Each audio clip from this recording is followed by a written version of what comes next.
Bonjour à tous et bienvenue dans cette nouvelle vidéo sur la philosophie stoïcienne. Aujourd'hui, nous allons explorer ensemble un sujet qui me tient particulièrement à cœur, les 10 révélations tardives qui ont changé ma vie. Vous savez, il m'a fallu de nombreuses années pour réaliser certaines vérités essentielles sur l'existence. Et je pense que beaucoup d'entre vous peuvent s'y retrouver. Alors installez-vous confortablement, prenez de quoi noter si vous voulez, et plongeons ensemble dans ces 10 révélations qui ont le pouvoir de transformer votre vie, comme elles ont transformé la mienne. Prêt? C'est parti. Le stoïcisme, cette philosophie ancienne mais ô combien actuelle, repose sur quelques principes fondamentaux qu'il nous faut garder à l'esprit. Tout d'abord, les stoïciens nous enseignent à distinguer ceux qui dépendent de nous de ceux qui n'en dépendent pas. Ils nous invitent à concentrer nos efforts sur ceux que nous pouvons maîtriser. Nos pensées, nos actions, nos décisions, plutôt que de nous disperser en vains combats contre ceux qui nous échappent. Ensuite, les stoïciens placent la vertu au sommet de leur échelle de valeur. Être vertueux, c'est agir de façon juste, courageuse, tempérante et sage. C'est choisir la voie de l'excellence morale, quelles que soient les circonstances extérieures. Car pour eux, c'est la seule voie vers la véritable félicité. Enfin, le stoïcisme nous rappelle que nous faisons tous partie d'un grand tout, que nous sommes interconnectés les uns aux autres et à l'univers. De cette conscience d'appartenir à quelque chose qui nous dépasse, naît un profond sentiment de responsabilité.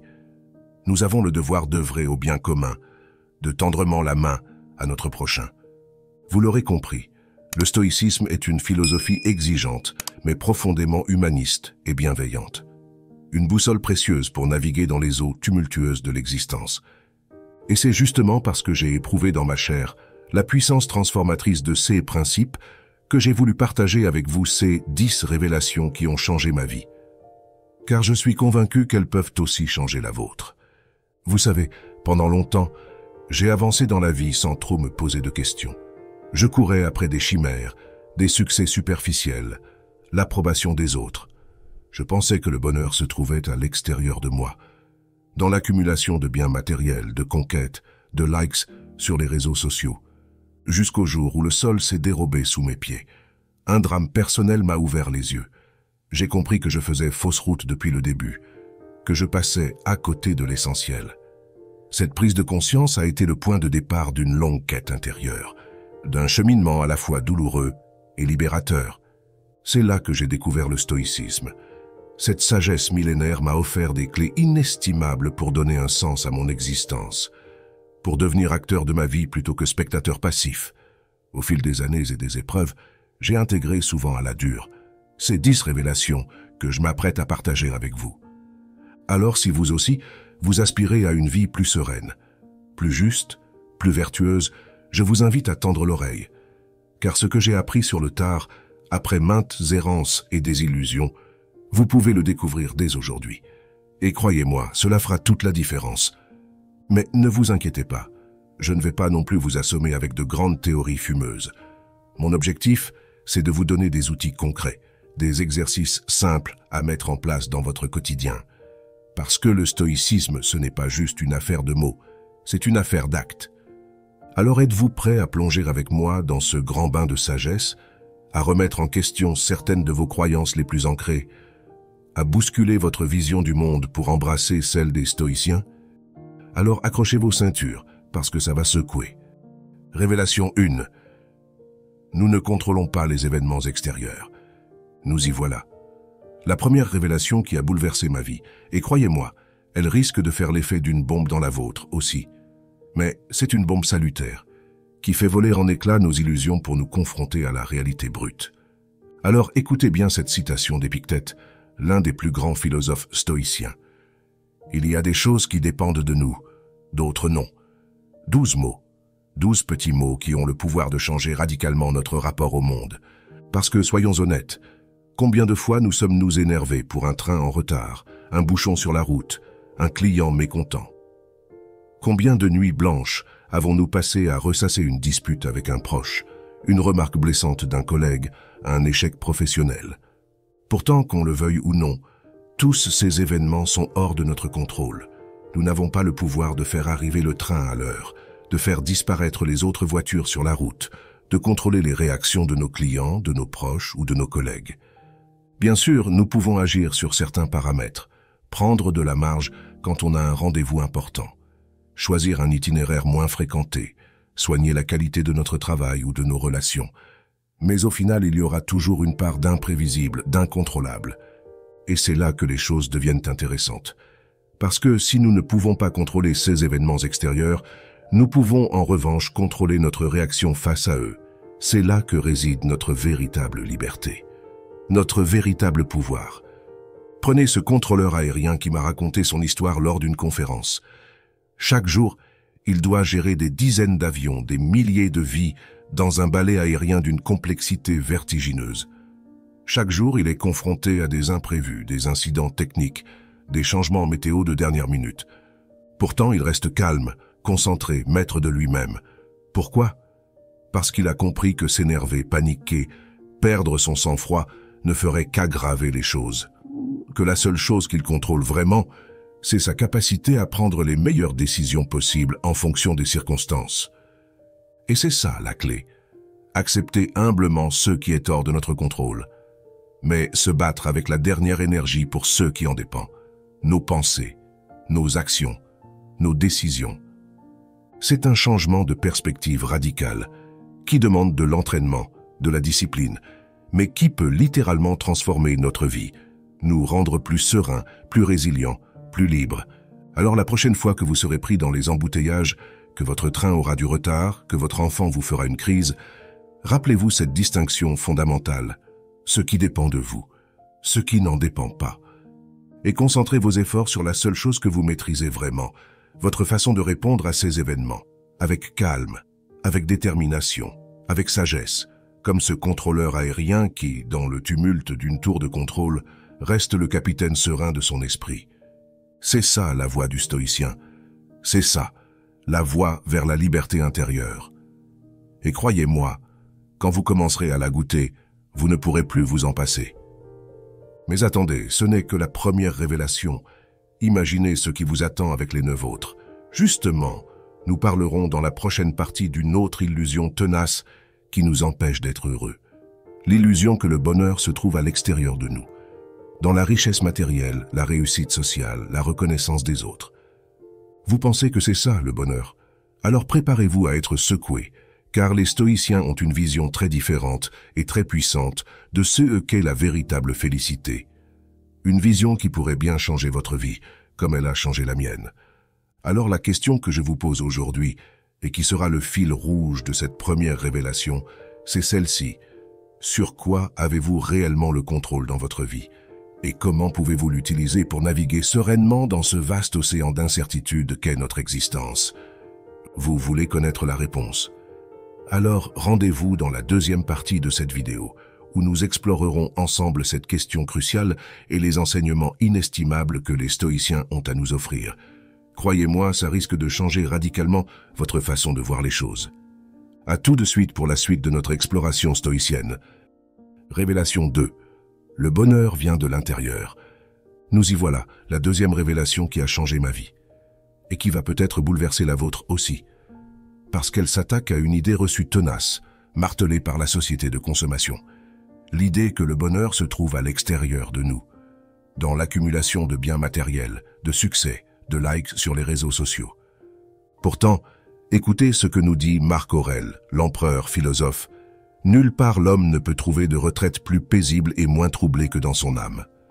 Une citation qui résonne comme une évidence quand on prend le temps de la méditer. Parce que réfléchissez, combien de fois avons-nous cru que nous serions enfin heureux quand nous aurions ce job, cette maison, cette voiture, ce corps parfait? Combien de fois avons-nous couru après un but en pensant qu'il comblerait ce vide en nous, pour nous retrouver tout aussi insatisfaits, une fois ce but atteint? C'est comme une course sans fin. On a à peine obtenu ce qu'on voulait qu'un nouveau désir surgit, un désir plus grand, plus exigeant. Et on repart pour un tour, tel un hamster dans sa roue, sans jamais trouver le contentement durable. C'est ce que les stoïciens ont compris, que chercher le bonheur à l'extérieur de soi est une quête vaine, vouée à l'échec.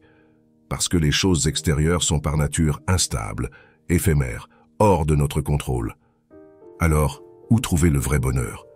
En nous-mêmes, dans notre façon de percevoir le monde, de nous rapporter aux événements, dans notre capacité à cultiver des pensées positives, vertueuses, à être en accord avec notre nature profonde. Prenez Diogène, ce philosophe excentrique qui vivait dans un tonneau. Quand Alexandre le Grand lui a demandé ce qu'il pouvait faire pour lui, Diogène a simplement répondu « Ôte-toi de mon soleil ». Il avait compris que le bonheur ne dépend pas des circonstances extérieures, mais de notre attitude intérieure. Bien sûr, ça ne veut pas dire qu'il faut se complaire dans la misère ou le dénuement.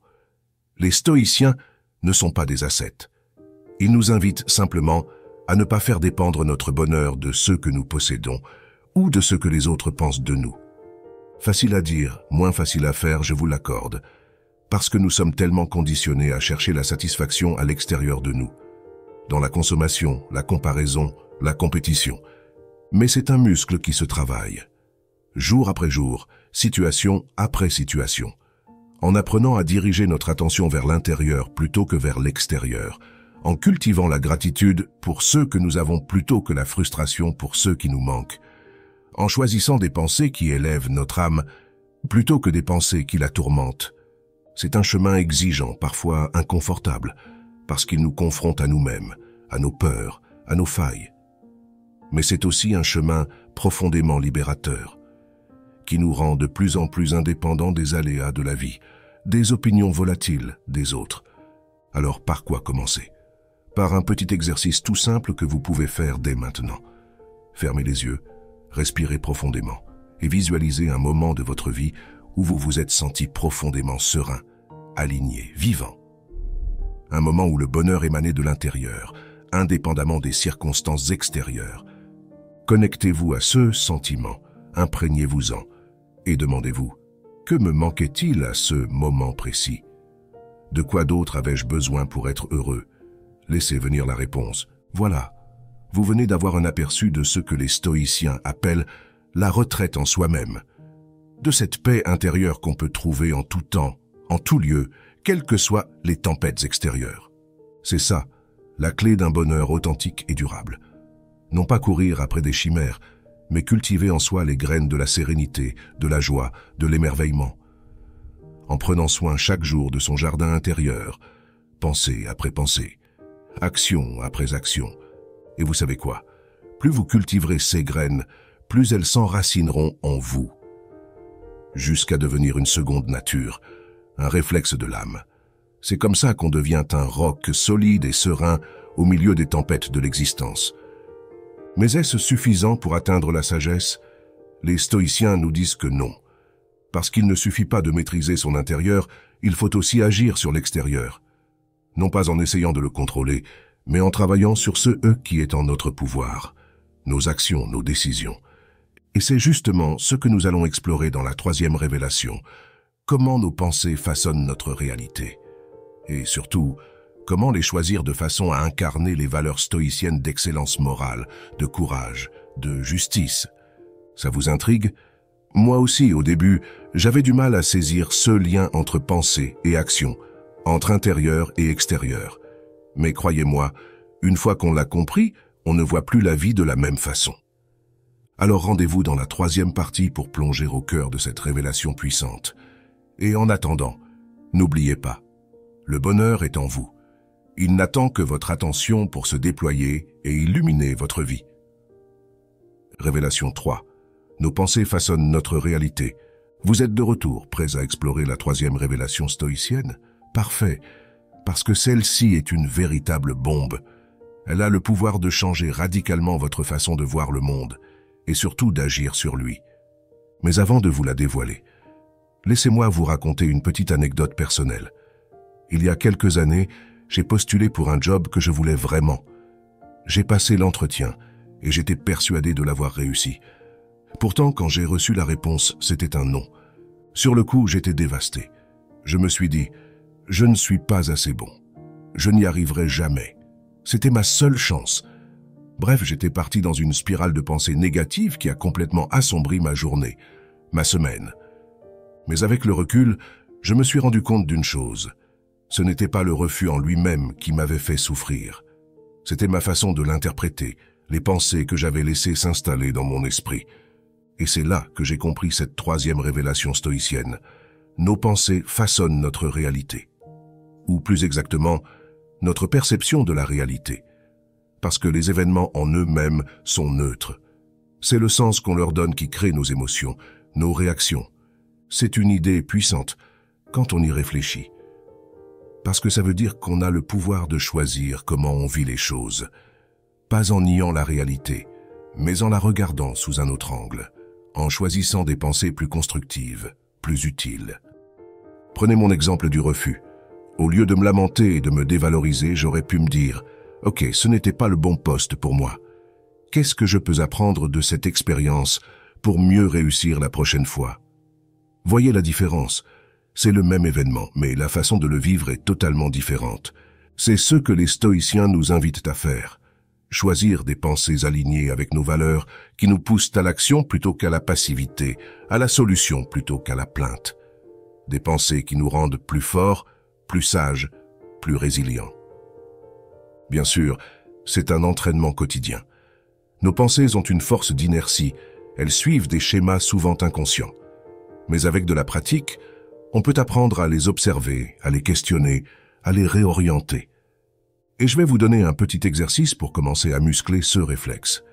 La prochaine fois que vous serez face à une situation contrariante, prenez une minute pour observer vos pensées. Essayez de les attraper au volume sans les juger. Puis demandez-vous, est-ce que cette façon de voir les choses m'est utile? Est-ce qu'elle reflète mes valeurs? C'est à quoi j'aspire? Si la réponse est non, essayez de trouver une autre interprétation, une autre perspective plus constructive. Par exemple, au lieu de vous dire « ce collègue est vraiment irritant », vous pouvez recadrer en « ce collègue a une façon de communiquer différente de la mienne. Comment puis-je m'adapter pour mieux travailler avec lui ?»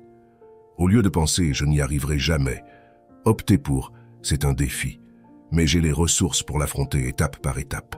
Vous voyez l'idée. Ce n'est pas toujours facile, surtout au début. Mais je peux vous assurer que ça change la donne. Quand on apprend à maîtriser ses pensées, on devient le capitaine de son navire mental. On ne subit plus la houle des événements, on la surfe avec agilité. Et petit à petit, c'est notre réalité tout entière qui se transforme, parce que nos pensées influencent nos émotions, qui influencent nos actions, qui influencent nos résultats.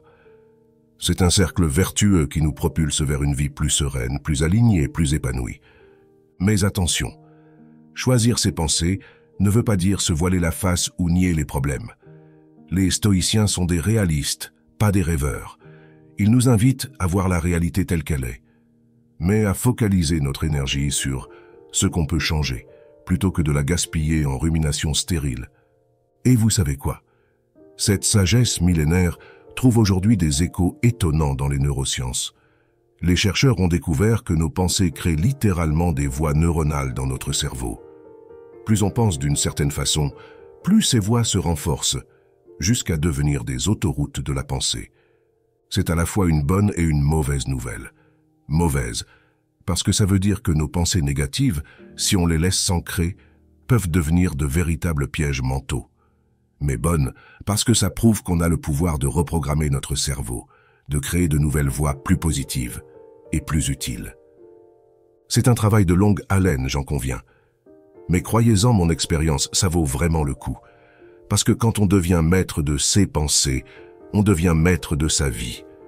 On cesse d'être un jouet ballotté par les flots pour devenir le capitaine serein et assuré de son destin. Alors, prêt à prendre la barre, prêt à explorer la prochaine révélation stoïcienne. Parce que, croyez-moi, elle risque de bousculer pas mal de vos idées reçues sur ce qui fait une vie réussie et épanouie. Mais je n'en dis pas plus. Je vous laisse mariner un peu. Rendez-vous dans la 4e partie pour découvrir cette vérité intemporelle, qui pourrait bien être le chaînon manquant de votre quête du bonheur. À tout de suite. Révélation 4. La richesse véritable est dans la simplicité. Nous y voilà. La 4e révélation stoïcienne qui a le potentiel de transformer votre vie de fond en comble. Et croyez-moi, elle risque de faire l'effet d'une douche froide dans notre société de consommation effrénée. Mais avant de vous la dévoiler, je veux vous poser une question. Qu'est-ce que la richesse pour vous? Un gros compte en banque? Une villa avec piscine? Une voiture de luxe? Si c'est ce qui vous vient spontanément à l'esprit, ne vous inquiétez pas, vous êtes loin d'être les seuls. Nous avons été conditionnés à associer richesse et accumulation matérielle, à croire que plus on possède, plus on est heureux et épanoui. Mais les stoïciens, eux, avaient une vision radicalement différente, et c'est Sénèque, un des plus grands philosophes de ce courant, qui l'exprime le mieux. C'est être riche que d'être content de ce que l'on a. Boum, ça fait l'effet d'une bombe, pas vrai? Parce que ça renverse complètement notre échelle de valeurs habituelles. Ça nous dit que la vraie richesse n'est pas dans l'avoir, mais dans l'être. Dans notre capacité à apprécier ce que nous avons déjà, plutôt que de courir sans cesse après ce que nous n'avons pas. C'est une idée profondément subversive dans un monde qui nous pousse à toujours vouloir plus, toujours vouloir mieux. Qui fait miroiter le bonheur dans le dernier smartphone, le dernier gadget à la mode? Mais réfléchissez, combien de fois avez-vous désiré ardemment un objet, pour vous en lasser une fois obtenu et passer au désir suivant? C'est le piège de la course à la consommation, un piège qui nous maintient dans un état permanent d'insatisfaction, de frustration, parce qu'il y aura toujours quelque chose de nouveau à désirer, un nouveau seuil à franchir. C'est un puits sans fond qui ne peut jamais être comblé. Face à cela, les stoïciens nous invitent à un changement de paradigme radical, à distinguer nos besoins réels de nos désirs superflus, à cultiver la simplicité volontaire plutôt que l'accumulation compulsive. Prenez Diogène, encore lui, ce philosophe qui vivait dans un tonneau et qui se promenait avec une lanterne en plein jour, disant qu'il cherchait un homme. Quand on lui a demandé ce qu'il voulait en promenant sa lanterne, il a répondu « Je cherche un homme, un vrai ». Pour lui, un vrai homme, c'était quelqu'un qui savait se contenter de peu, qui ne courait pas après les richesses et les honneurs. Et vous savez quoi? Il était profondément heureux dans sa simplicité, parce qu'il avait compris que la liberté, la sérénité, la joie, ça ne s'achète pas dans un magasin. Ça se cultive en soi, dans sa façon de voir le monde et de se relier aux autres. Bien sûr, je ne vous dis pas de vivre dans un tonneau. Les stoïciens ne prônent pas le renoncement total. Ils nous invitent simplement à un rapport plus sain, plus détaché à la possession matérielle, à réaliser que ce n'est pas ce que nous avons qui compte, mais ce que nous sommes et ce que nous faisons de notre vie. Et pour commencer à incarner cette sagesse au quotidien, je vous propose un petit exercice. Pendant une semaine, essayez de noter chaque soir 3 choses simples qui vous ont apporté de la joie durant la journée. Ça peut être un beau coucher de soleil, un rire partagé avec un ami, une tasse de café savourée en pleine conscience. L'idée, c'est d'entraîner votre esprit à repérer et apprécier ces petits bonheurs ordinaires qu'on a trop souvent tendance à tenir pour acquis. À réaliser que la vie est faite de ces micro-moments de grâce, bien plus que des grandes possessions matérielles. Et vous verrez, au fil des jours, votre perception commencera à changer. Vous découvrirez une richesse insoupçonnée dans la simplicité du quotidien, une forme de plénitude qui ne dépend pas des circonstances extérieures, mais de votre capacité à vous émerveiller, à être reconnaissant pour ceux que vous avez. C'est un changement subtil, mais profond, qui peut transformer radicalement votre rapport à la vie, aux autres, à vous-même. Parce que quand on réalise que la vraie richesse est en nous, on devient soudain beaucoup plus libre. Libre des dictats de la société de consommation, libre du regard des autres, libre de la tyrannie de l'ego. Et c'est de cette liberté intérieure que peut naître une joie authentique, durable.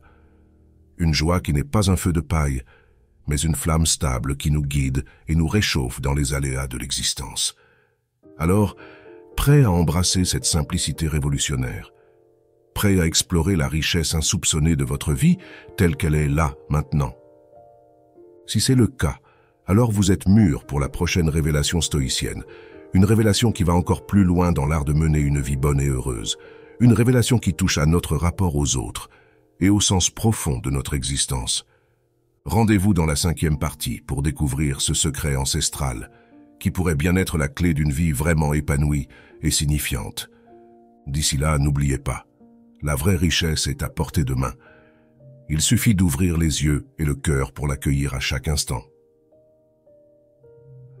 Révélation 5. Servir autrui donne du sens à notre vie. Vous voilà de retour, prêts à plonger dans la 5e révélation stoïcienne. Et croyez-moi, celle-ci va donner à votre vie une dimension nouvelle, une profondeur insoupçonnée.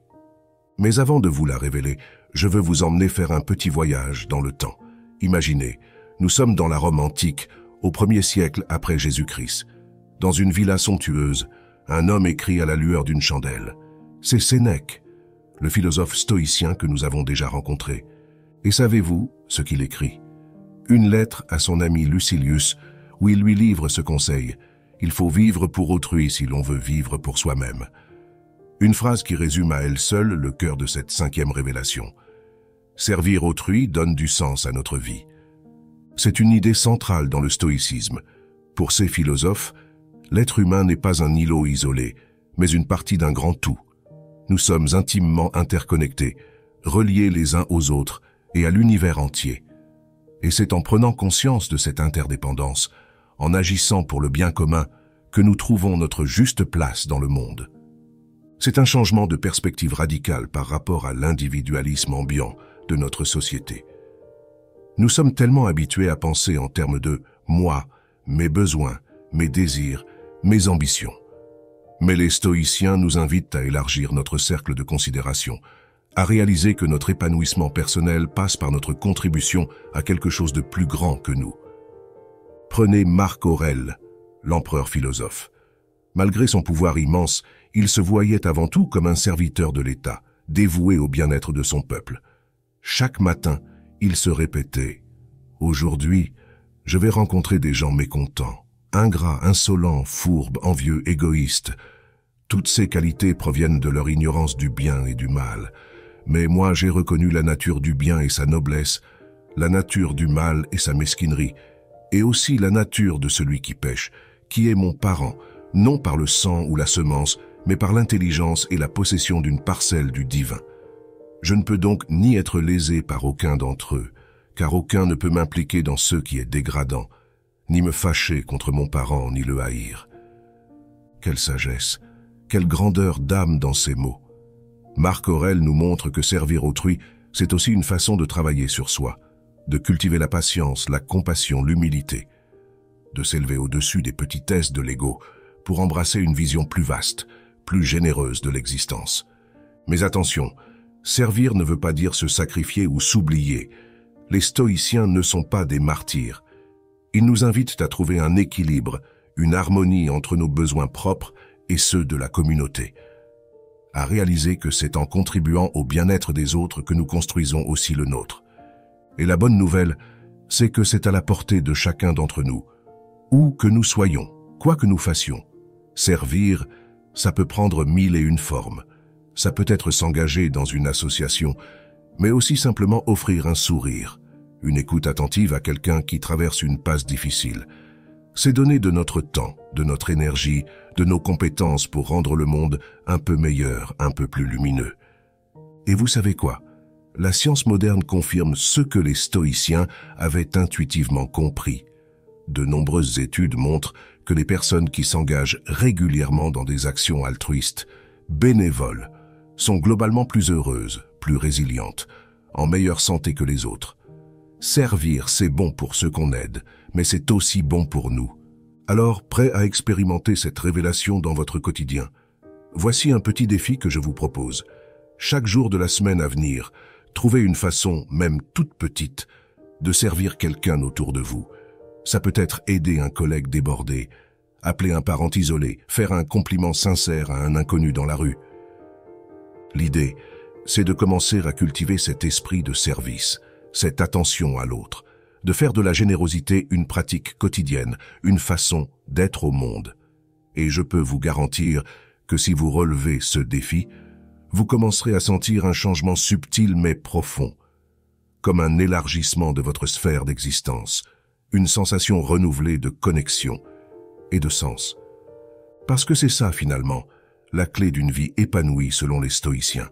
Non pas une quête égoïste du bonheur personnel, mais un engagement au service de quelque chose qui nous dépasse. Un alignement avec le grand flux de la vie, dans lequel nous avons tous un rôle unique et précieux à jouer. Et en parlant de défis, vous êtes prêts pour la 6e révélation. parce que celle-ci va vous bousculer, vous faire sortir de votre zone de confort. Mais c'est justement là, à la lisière de l'inconnu, que se joue notre véritable croissance, notre véritable évolution.